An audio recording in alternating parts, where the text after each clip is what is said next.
The aforementioned rules provide a complete mechanism and procedure in the matter of holding an inquiry, in the cases where the major penalties are imposed.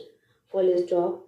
Rule 7, Clause 3 provides that the charges framed shall be so precise and clear as to give sufficient indication to the charged government servant of the facts and circumstances against him. Full stop.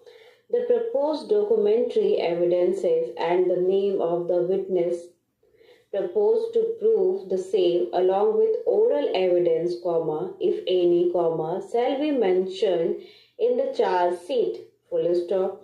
The charged government servant will be required to put in written a statement of his defense in person on a specific date, which shall not be less than 15 days from the date of issue of charge sheet.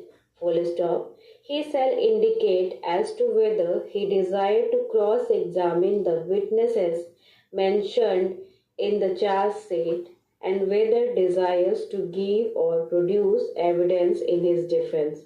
Full stop.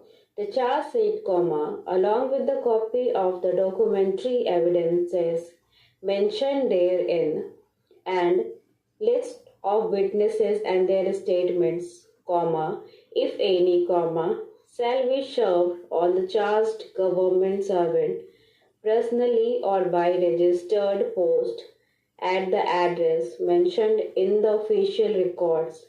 In case the charge sheet could not be served in a aforesaid manner, the charge sheet shall be served by publication in a daily newspaper having wide circulation. Full stop. Paragraph.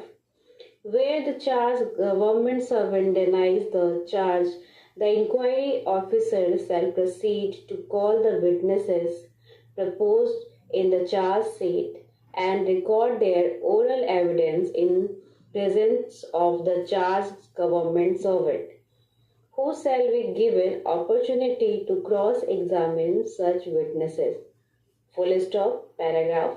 On failure of the charged government servant to appear on the date fixed in the inquiry or at any stage of the proceeding, in spite of the service of the notice on him or having knowledge of date, the inquiry officer shall proceed with the inquiry ex parte.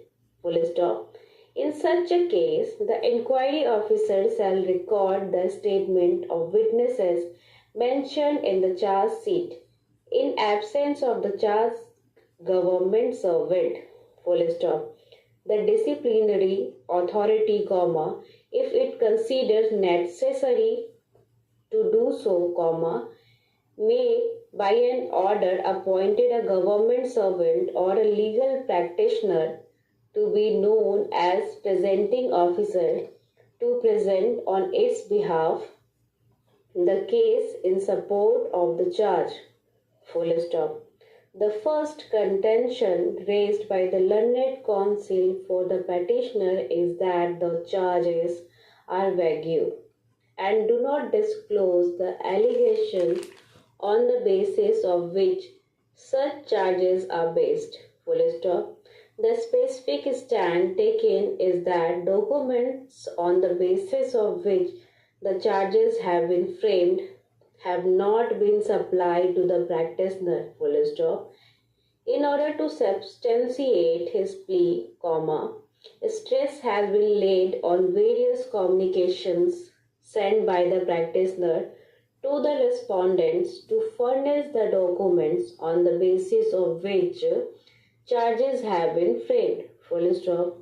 Various correspondence have been exchanged by the petitioner with the respondents in this behalf, in which persistently it has been emphasized that he is unable to file reply in the absence of the documents allegedly supporting the charges framed against him.